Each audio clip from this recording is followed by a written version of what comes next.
Halo, Assalamualaikum warahmatullahi wabarakatuh Bapak Ibu semua. Kita bertemu lagi untuk part tutorial training bagian yang kedua, yaitu tentang topik mengenai metacognitive thinking skills. Materi ini agak banyak sebetulnya, jadi video ini sifatnya hanya video pendahuluan saja. Bapak Ibu nanti bebas mengeksplorasi lebih lanjut jika ingin menggali lebih dalam mengenai apa itu metacognitive thinking skills. Sebelum kita ke materi intinya, mungkin sedikit kita bisa merefleksi dulu ya Bapak Ibu mengenai apa sih masa depan tentang pendidikan tinggi. Hal ini sebetulnya banyak difikirkan oleh banyak orang juga ya, termasuk akademisi juga, terutama sebetulnya ketika COVID-19. Walaupun sebetulnya banyak yang sudah terjadi ya, banyak sekali transformasi kehidupan di sekeliling kita di seluruh dunia, di peta politik dunia, kemudian struktur ekonomi, siapa sih leading negara sekarang yang memimpin ekonomi, kemudian tren ekonomi pun berubah, sekarang ya banyak sekali marketplace, ada intervensi transformasi teknologi yang sangat besar dan sangat cepat ya. Biasanya teknologi itu terjadi mungkin setiap 30 atau 40 tahun, kalau sekarang lebih cepat lagi leap-nya. Kemudian juga kalau ke arah kesehatan, ada perubahan risiko kesehatan, ada perubahan pola penyakit, jenis penyakit, misalnya kayak kemarin COVID ya. Kemudian juga metodologi pemeriksaan, mungkin yang dulu Bapak Ibu pelajari selama spesialis atau selama pendidikan belum ada, sekarang sudah ada gitu. Contoh kecilnya misalnya kalau di dunia saya mungkin dulu full genome study itu kayak mimpi gitu. Sekarang udah ada dalam waktu yang sangat cepat sekali. Demografi penduduk juga berubah. Nah, sebetulnya dengan segala perubahan tadi, sebetulnya membuat kita aware ya bahwa kayak kemarin sih waktu COVID ya saya merasa gitu. Saya tuh ingin sekali kita tuh mandiri itu dalam mengatasi pandemi ini, tapi kan tidak bisa gitu. Ada banyak hal yang sebetulnya tidak dapat kita tangani sendiri gitu. Dari situ saya mulai berpikir nih, pendidikan tinggi yang perannya harusnya mencerdaskan kehidupan bangsa dan melahirkan cendekiawan-cendekiawan yang seharusnya inovatif ya, mampu memecahkan masalah di masyarakat, bukan hanya dia hanya seorang sarjana yang dibekali tahu macam-macam gitu ya, tapi kan juga harus punya bekal untuk menjadi berpikir kritis, berpikir inovatif, punya kemampuan leadership atau kepemimpinan yang baik, wawasan multidisiplinnya juga luas gitu, dia juga paham banyak ilmu yang lain gitu ya, kemudian juga literasi teknologinya bagus, literasi finansialnya juga bagus sehingga nanti bisa empower orang-orang yang di sekitarnya, kemudian juga punya kemampuan interpersonal yang baik gitu. Kita banyak sekali menemukan lulusan kita yang cerdas, pandai, tapi kok interpersonal skillsnya kurang ya, kok komunikasinya nggak bagus ya gitu, atau ada juga yang pandai tapi kok tidak inovatif ya gitu, kok mindsetnya nggak open mindset ya, tidak mau berubah dan seterusnya. Nah, sekarang pertanyaannya adalah bagaimana sih sebetulnya pendidikan tinggi sebetulnya bisa menghasilkan lulusan yang tadi ya, adaptif, inovatif terhadap segala perubahan yang ada gitu. Nah, kemudian beberapa studi sebetulnya menggambarkan ada perubahan tadi ya, paradigma atau shifting paradigma mengenai kebutuhan pendidikan. Dulu itu memang betul bahwa pendidikan kita tuh hanya menjamin bahwa kita melakukan sesuatu dengan benar gitu kan ya, gitu. Jadi kayak misalnya menyuntik dengan benar itu udah cukup gitu. Nah, kemudian shifting lagi misalnya doing the right things right. Jadi selain bisa menyuntik, tapi juga menyuntik dengan the art of science gitu. Melakukan sesuatu dengan pertimbangan, dengan profesionalisme, ada aspek-aspek karakteristik di situ. Tapi kemudian bergeser lagi nih pendidikan itu ke arah untuk tadi menghadapi abad 21 ya, yang mana sekarang sebetulnya, bahwa lulusan itu bukan hanya mampu melakukan sesuatu dengan benar, tapi juga mampu memproses sesuatu yang baru, mampu menghasilkan yang baru, sesuatu yang baru, mampu menemukan sesuatu dan mampu melakukan inovasi. Jadi ada shifting nih kebutuhan lulusannya. Oleh karena itu ya, terus terang ya, kita sebagai pendidikan tinggi harus terus bertransformasi. Apapun itu, kurikulumnya, delivery methodnya, assessmentnya, dan seterusnya. Beberapa ahli sudah mengidentifikasi poin-poin skills yang dibutuhkan atau yang harus diasah selama pendidikan tinggi, yaitu yang pertama ada namanya foundational knowledge gitu ya. Jadi apa sih yang harus diketahui oleh mahasiswa atau peserta didik? Yang pertama adalah ini, cross disciplinary knowledge gitu. Jadi kalau dulu anak kedokteran ya hanya tahu kedokteran, tapi sekarang tuh anak kedokteran juga harus tahu ekonomi, hukum kesehatan, harus tahu tentang antropologi manusia, dan seterusnya. Kemudian core content knowledge tentu saja, yang memang ilmu kedokteran klasik yang harus mereka tahu. Kemudian yang ketiga adalah IT literasi. Karena mau nggak mau memang harus seperti itu ya, zaman bergeraknya ke sana. Nah, mahasiswa kita juga mesti diperkenalkan dengan ada yang namanya telemedicine, artificial intelligence nanti ke depan untuk dalam hal-hal pengobatan, robotic surgery, big data analysis, itu mesti diperkenalkan sejak pendidikan tinggi. Kemudian humanistic knowledge ya, apa value-nya. Jadi keterampilan bekerja, bagaimana menjaga emosional dan ethical, kompetensi menghargai budaya setempat. Nah, kemudian yang ketiga adalah namanya meta knowledge. Nah, meta knowledge ini sebetulnya hal-hal yang dikatakan sebagai higher order thinking skill, yaitu kemampuan-kemampuan yang yang lebih lagi, yang beyond lagi. Di sini adanya adalah kreativitas dan inovasi, kemampuan memecahkan masalah dan critical thinking, lalu komunikasi dan kolaborasi. Poin ini akan saya coba fokuskan, poin tentang meta knowledge ini pada pembahasan berikutnya. Jadi apa itu metakognitif ya? Kalau misalnya Bapak Ibu mendengarkan YouTube ya, selalu disebutkannya thinking about thinking. Jadi kalau saya boleh terjemahkan ke bahasa Indonesia ya, karena memang referensinya banyak sekali dalam bahasa asing, bahwa ini merupakan kesadaran akan proses berpikir kita sendiri gitu. Jadi ini dalam hal-hal memikirkan apa yang kita pikirkan, yaitu satu, mampu mengidentifikasi hal-hal yang kita belum tahu dan apa yang sudah tahu. Kemudian yang kedua, bagaimana sih meregulasi atau mengatur proses berpikirnya gitu. Yang ketiga, bagaimana memahami menggunakan berbagai strategi pada proses pembelajarannya. Ini merupakan 3 aspek contoh apa itu thinking about thinking. Kenapa sih kita perlu mengembangkan keterampilan metakognitif? Yaitu yang pertama, agar peserta didik mampu mengembangkan kemampuan dirinya. Nah, ini dia. Jadi ketika apa sih sebetulnya lesson learn ya dari thinking about thinking ini? Peserta didik yang mampu melakukan identifikasi apa yang sudah tahu, apa yang belum dia tahu, lalu apa yang mesti dipelajari, bagaimana mempelajarinya, bagaimana mencapainya, itu akan selalu mampu mengembangkan dirinya sendiri dengan mandiri, tanpa ada dosen, tanpa ada guru, tanpa ada supervisor. Jadi kalau kita misalnya mungkin Bapak Ibu punya ya, mungkin staff-staff di lingkungan kerja, misalnya tadinya dia office boy gitu ya, office boy dia bekerja tapi dia mengamati orang, oh gitu caranya ya fotokopi, lalu nanti lama-lama kita percayakan dia mau fotokopi dokumen, lama-lama dia perhatiin gimana sih caranya Microsoft Word, oh gitu cara ngetik, dan seterusnya sampai akhirnya si office boy ini naik pangkat atau naik naik jabatannya atau naik fungsinya menjadi sesuatu yang lebih daripada kemampuan aslinya. Itu adalah dari peserta punya kemampuan metakognitif yang baik, apapun motivasinya ya. Tapi dia tahu, oh saya tuh nggak bisa itu. Gimana cara bisa itu ya? Apakah saya nanya misalnya sama orang yang sudah bisa? Apakah saya menonton? Apakah saya mengamati? Apakah saya latihan? Apakah apa? Nah, itu adalah kemampuan mengembangkan kemampuan dirinya. Jadi kalau manusia punya kemampuan ini, maka dia akan terus berkembang sepanjang umurnya, tidak peduli batasan umurnya. Kemudian yang kedua adalah mahasiswa yang punya kemampuan kognitif yang baik, itu performanya lebih baik dan bekerja lebih efisien. Kenapa?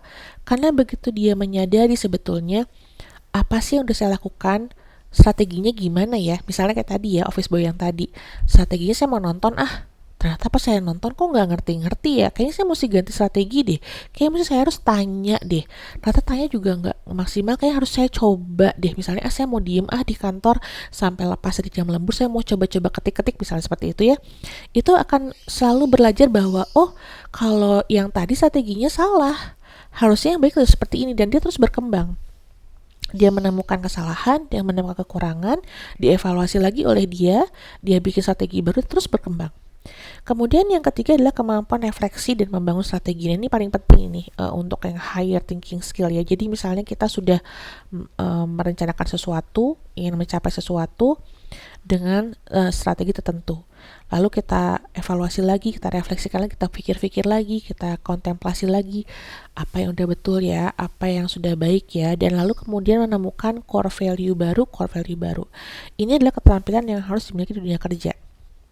Karena tadi kebutuhan dunia kerja itu sangat cepat ya. Contohnya sekarang Bapak Ibu sekarang deh misalnya, dulu di pendidikan tinggi kan waktu pendidikan nggak pernah diajarkan jadi dosen ya. Tiba-tiba sekarang harus jadi dosen gitu, harus belajar lagi hal-hal baru, berstrategi lagi, menemukan hal-hal baru dan seterusnya. Atau saya misalnya, dulu waktu saya jadi dosen saya nggak pernah kepikir untuk melakukan hal-hal manajerial misalnya gitu. Nggak ada kuliahnya juga, nggak ada kursusnya juga. Akhirnya saya belajar sendiri, learning by doing, baca lagi dan seterusnya. Itu adalah kemampuan yang memang dibutuhkan di dunia kerja. Dan kita terus terang senang dengan staff yang seperti ini. Ya Bapak Ibu ya, kita senang gitu dengan staff-staff yang gampang menerima tantangan, dia belajar, berani salah, mengevaluasi dan terus berkembang. Nah, itu adalah contoh sehari-hari mengenai metakognitif, keterampilan metakognitif tadi ya. Dalam hal pembelajaran, sebetulnya ciri-cirinya ada 3, yaitu kelihatan kalau mahasiswa yang dia sifatnya kritis dan mampu reflektif, itu dia sedang menggunakan kemampuan metakognitifnya. Jadi kalau dalam pembelajaran itu misalnya proses berpikir ketika belajar dan strategi yang kita gunakan ketika belajar, merencanakan sesuatu untuk mencapai sesuatu, melakukan refleksi dan mencoba pendekatan lain. Jadi intinya sih dia tuh aware banget sama proses berpikir dia gitu. Dia tuh tahu kelemahannya, tahu kekurangannya dia apa yang dibutuhkan, bagaimana mencapai tujuannya dan seterusnya.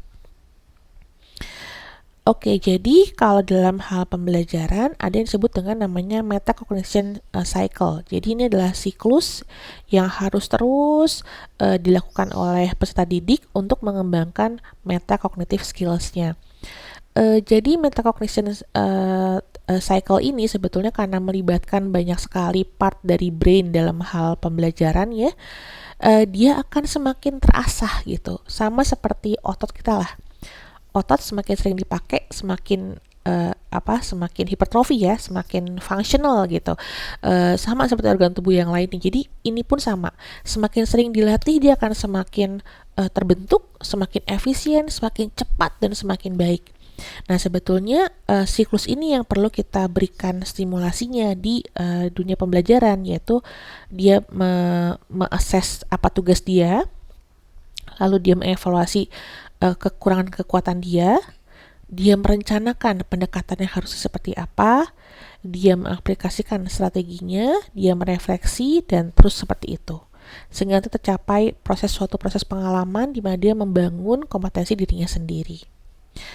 Oke, ya, jadi kalau komponen metakognisi ini ada 4 sebetulnya.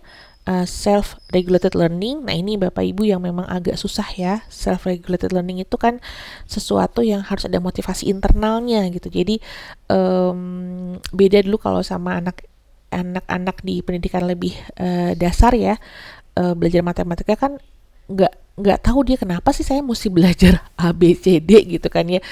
Tapi kalau misalnya dia lihat buku bagus misalnya ya, Ma ini bukunya bagus, ceritain dong. Aduh mama gak punya waktu nak misalnya, atau gimana, atau kayaknya gak, akhirnya dia gemes, akhirnya dia pengen tahu apa isi buku itu, lalu dia belajar baca. Nah, itu motivasi internal, itu jarang banget terjadi, tapi itu adalah contoh kecil yang namanya self-regulated learning. Misalnya kayak sekarang ya, kayak Dr. Hasan contohnya, saya sebut aja nama deh. Beliau tuh tadinya tidak aware terhadap ilmu facilitating skill gitu ya. Kemudian jadi tim tutor training, jadi tutor, akhirnya beliau belajar banyak sendiri, nggak ada yang nyuruh, nggak ada yang minta, belajar sendiri sampai akhirnya jadi mastery gitu, jadi ahli facilitating skill gitu. Nah, ini adalah sesuatu yang harus muncul dari motivasi internal. Kemudian critical thinking ini juga agak gimana ya, agak merupakan hal yang jadi tantangan untuk kita semua Bapak Ibu, karena biasanya peserta didik itu senangnya dikasih tahu gitu, diceramahin, terima aja gitu. Tapi yang kita pengen adalah ketika kita menyampaikan sesuatu sebagai dosen misalnya, atau ketika temannya menyampaikan sesuatu, atau bahkan dia sendiri misalnya ketika dia duduk mendengarkan kuliah dosen misalnya, dia tuh mampu menciptakan pertanyaan-pertanyaan kritis gitu. Nanti ke depannya bukan hanya bertanya pada sesuatu, tapi juga mempertanyakan diri sendiri gitu. Misalnya dia belajar, dia baca, misalnya kayak tadi ya, saya baca metacognitive thinking skill.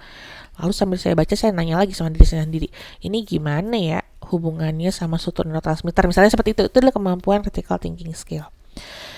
Lalu reflective judgment, ini paling penting sekali Bapak Ibu ya, karena titik mula kita mau belajar kalau kita sadar kita tidak tahu gitu. Nah, agak susah nih pada orang-orang yang fixed mindset, jadi artinya dia tuh kayak apa ya istilahnya, tambeng gitu, nggak mau dikasih tahu gitu, kayak ngerasa udah tahu, ngerasa bener padahal salah dan nggak tahu. Nah, itu adalah suatu kemampuan yang harus kita asah Bapak Ibu. Nah, sebetulnya kalau peserta didik sih jarang ya ada yang fixed mindset, jarang banget, karena dia datang dengan dengan semangat belajar. Mudah diasahnya, tapi harus diberikan waktunya, harus diberikan wahananya. Begitu, itu adalah komponen-komponen metakognisi yang perlu kita simulasi di pendidikan tinggi. Nah, bagaimana mensimulasinya nih sekarang nih? Gimana sih caranya kita tadi merangsang siklus tadi berulang-ulang? Yang pertama adalah harus punya kesempatan. Kata kunci itu, harus memberikan kesempatan. Satu, kesempatan apa? Kesempatan menggunakan pengetahuan sebelumnya, lalu mengembangkannya. Nah, ini salah satu alasan kenapa kita pakainya PBL atau case base ya. Karena dengan PBL sebetulnya dengan dia tidak diberikan ilmunya langsung, tapi diberikan masalah, dia akan berusaha mengaktifasi pengetahuan sebelumnya. Apa yang dia dapat dari pendidikan sebelumnya, apa yang dia dapat dari pengalaman hidupnya, lalu diaplikasikan ke masalah ini. Apa yang bisa dipakai ya untuk memecahkan masalah ini gitu. Kemudian yang kedua, merencanakan sendiri proses belajarnya dan tujuan pembelajarannya. Nah, kalau pada PBL, ini contohnya adalah ketika mahasiswa mendiskusikan sesuatu di tahapannya ya, mendiskusikan mekanisme, lalu mengidentifikasi, oh ini yang saya nggak tahu, atau di kolom I don't know. Gitu kan ya. Kemudian mereka ngobrol, diskusi, sharing informasi, sharing pengetahuan, sampai akhirnya sepakat kita nggak tahu ini, dan jadinya namanya learning issue. Learning issue itu sebetulnya ada tujuan pembelajaran yang ingin dicapai oleh peserta didik itu. Nah, itu adalah kemungkinan potensi PBL memberikan kesempatan mahasiswa merencanakan sendiri proses belajarnya dan tujuan pembelajarannya. Kemudian yang ketiga, menggunakan berbagai strategi belajar. Ini juga boleh digunakan pada PBL, pada jam yang ke-6, yang belajar mandiri. Dia bebas ya, dia mau pakai, dia misalnya anaknya dia visual, dia belajarnya nonton YouTube dulu baru baca textbook, itu boleh. Ada yang anaknya harus ngomong keras-keras mengulang pelajaran. Ada yang mahasiswa tuh harus menggambar, harus men-sketsa, itu memang nggak dikembangkan strateginya. Dia coba terus-menerus dengan cara pemberian kasus yang terus-menerus. Lalu mampu mempunyai waktu untuk berpikir reflektif. Nah, ini Bapak Ibu kenapa tutorial di PBL itu ada jedanya. Jadi diskusi, lalu jeda berpikir, jeda belajar mandiri, lalu bertemu lagi. Itu adalah contoh memberikan waktu mahasiswa untuk berpikir reflektif gitu. Kok teman saya tahu ini ya, kok saya nggak tahu ya?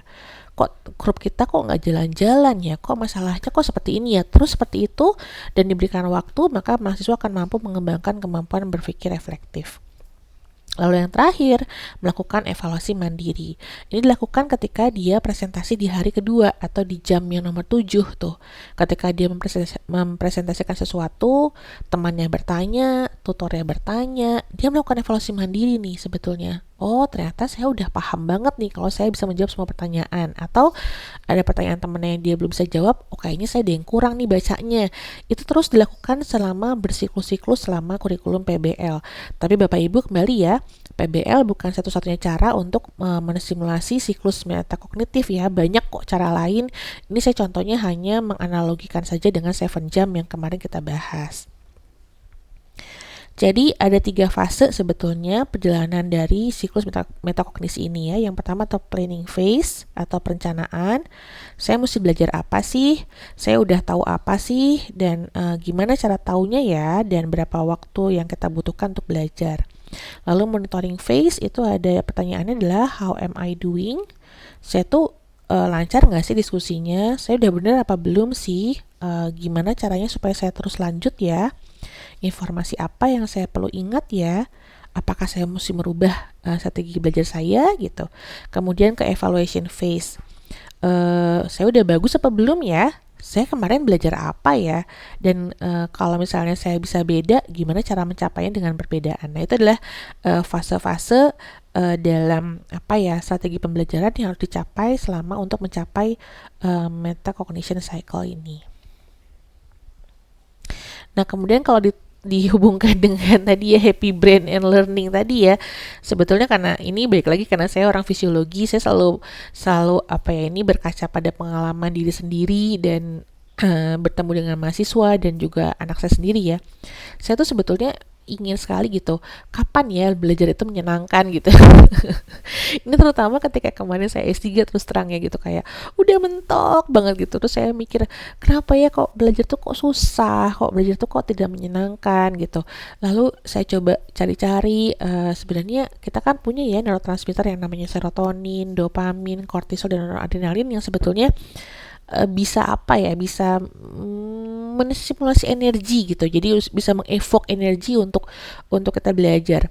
Serotonin itu sebetulnya ada di sehari-hari lah, mesti muncul gitu kan ya untuk kita bertahan sehari-hari. Nah, ini tuh saya pelajari bahwa serotonin itu misalnya mulai muncul kalau misalnya kita ngobrol sama temen, diskusi sama temen, di selang-selang bercanda, itu serotonin itu keluar gitu, kayak enak nih, situasinya nyaman, tutornya baik, promotornya oke, gitu ya, promotornya ya punya suasananya yang lumayan kondisif lah gitu, belajarnya santai atau seperti apa ya, misalnya seperti yang enak deh, kondisinya akomodatif gitu. Yang kedua dopamin. Dopamin itu keluar kalau misalnya ada sesuatu yang menantang kan ya Bapak Ibu ya. Nah, kalau misalnya kita terekspos problem ketika mahasiswa itu belajar ini apa ya, wah diskusi lama, susah gitu. Akhirnya nanti ketemu jawabannya tuh dopaminnya keluar tuh. Wah, yes, aku tahu nih ini gitu, tuh dopaminnya langsung keluar gitu. Kortisol itu kan sebetulnya fight or flight hormone ya, yang keluar kalau kita sedikit stres gitu. Nah, ada yang bilang little bit stress is enough gitu kan. Kenapa sih? Karena kortisol ini bisa memicu metabolisme tubuh kita yang lain untuk kita mampu lebih berenergetik gitu. Ini kalau misalnya kita stres ketemu masalah, kita lebih kayak ini gimana nih gitu, kayak terpacu gitu untuk memecahkan masalah. Dan noradrenalin adalah sesuatu yang ya kayak gitu ya, kayak kita dikasih deadline, dikasih tugas, ada tantangan, tuh kan terpicu. Nah, sebetulnya pembelajaran yang aktif atau student center learning atau apapun itu sebetulnya ingin merangsang juga 4 happy brain neurotransmitter ini gitu. Beda sama kalau kita kuliah aja nih, dengerin nih, kayak dengerin kuliah saya gitu ya. Abis kuliah saya nggak ada pertanyaan, nggak ada apa, sama kayak kita nonton YouTube ya nggak sih, kayak YouTube-nya misalnya tentang sesuatu yang ngebosenin gitu, kayak ya datar aja gitu, dan kita nggak pengen terenergi untuk belajar. Ini intermezzo aja sih Bapak Ibu, saya mencoba mengkaitkan tadi ya apa yang perlu kita stimulasi untuk menjamin bahwa mahasiswa ini belajar secara menyenangkan. Oke, kita kembali lagi ke strategi metakognitif tadi ya. Jadi sebagai tutor kita mesti ngapain nih? Sebagai tutor harus satu, memberikan pertanyaan, nanya terus sama mahasiswa, tanya lagi, tanya lagi, tanya lagi. Kenapa? Karena supaya dia bisa mengidentifikasi apa yang dia nggak tahu. Awalnya mungkin kita yang ngasih pertanyaan, nanti dia yang bertanya sama dirinya sendiri. Kemudian yang kedua, memfasilitasi refleksi diri. Ini sering banget nih tidak terjadi pada kelas besar ya. Kalau kita kelasnya besar 200 gitu, kuliah selesai, kita nggak pernah tahu ini mahasiswa dapat apa enggak sih ilmunya, ini mahasiswa tuh paham atau enggak sih, gimana sih kesan-kesannya. Nah, kalau kelas kecil, lalu kita berikan dia kesempatan untuk bicara misalnya, oke, gimana menurut kamu nih proses berjalannya diskusi hari ini? Bagus apa enggak? Gimana supaya lebih meningkat dan seterusnya, kita mendorong dia untuk refleksi diri. Ketiga, mendorong berpikir kritis tadi ya. Harus ada suasana nyaman banget, karena gini loh, karena kadang-kadang mahasiswa tuh nggak mau nanya atau nggak mau ribet kalau tutornya nggak nyaman gitu. Kalau tutornya nyaman, situasinya positif, dia akan lebih bebas ngobrol, nggak segan-segan nanya dan seterusnya. Lalu mengembangkan strategi belajar mandiri, ini terus dikembangkan, terus didorong, memecahkan kasus dalam kelompok, think aloud itu inilah Bapak Ibu untuk mahasiswa yang pasif ya, kadang-kadang dia berpikir sendiri. Nah ini dia mesti dilatih untuk think aloud, karena saya juga dalam kehidupan sehari-hari melihat ya bahwa mahasiswa yang bisa vokal dan betul, maksudnya bukan cuma vokal asal ngomong ya, vokal dan betul, itu merupakan salah satu ciri-ciri leadership skillsnya dia gitu. Think aloud, jadi belajar menyuarakan apa opininya.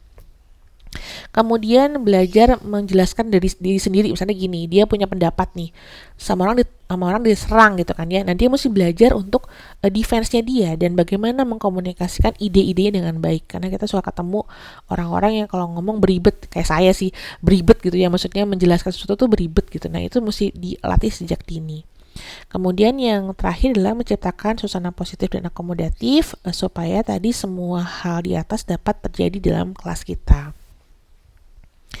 Kalau kita boleh aplikasikan lagi ke arah teknisnya, gimana sih sebetulnya mengimplementasikan tadi metacognition cycle tadi di planning phase. Sebetulnya kita berikan dia suatu metode pembelajaran yang akhirnya terekspos dengan project atau problem, bisa problem based, bisa case based, bisa project based, bisa community based education. Pokoknya dikasih tujuan gitu, harus ngapain gitu, nggak cuman kayak baca ini ya nanti ujian, tapi harus dikasih exposure masalah, dikasih exposure kasus, atau harus membuat project atau dicemplungkan ke masyarakat. Dia diminta mengidentifikasi apa yang salah atau apa yang kurang, lalu dia merencanakan sesuatu. Itu adalah di planning phase. Di monitoring phase, sebetulnya kita harus memberikan dia formative assessment. Formative assessment itu adalah suatu kuis yang gak ada nilainya kesumatif, artinya diberikan rutin untuk menilai seberapa sih kemampuan dia. Kemudian diskusi ya, diskusi di kelompok dengan tutor itu paling penting pada monitoring phase ini. Lalu pemberian umpan balik. Nah yang ketiga, evaluation phase adalah kita memberikan dia wahana namanya portfolio. Portfolio itu adalah suatu wadah di mana mahasiswa itu bisa melakukan refleksi diri, menulis refleksi diri gitu kan ya. Dia bisa bisa menuliskan, bisa menguraikan, saya tuh kemarin belajar apa, saya bisa apa, kurangnya saya apa, strategi yang kemarin tuh gimana, perbaikannya apa dan seterusnya. Lalu juga yang paling penting adalah konsep map. Dengan peta konsep sebetulnya mahasiswa mencoba mengeluarkan atau mencoba menuliskan apa sih proses berpikir dia gitu. Nah, dengan peta konsep ini sebetulnya bisa dievaluasi baik oleh dirinya, temannya maupun tutornya mengenai kemampuan penggunaan metacognitive thinking skills-nya. Alhamdulillah, baik Bapak Ibu. Jadi itu saja kuliah pendahuluan mengenai metacognitive thinking skills ini. Mohon maaf kalau ada kekurangan. Terima kasih, selamat belajar. Assalamualaikum warahmatullahi wabarakatuh.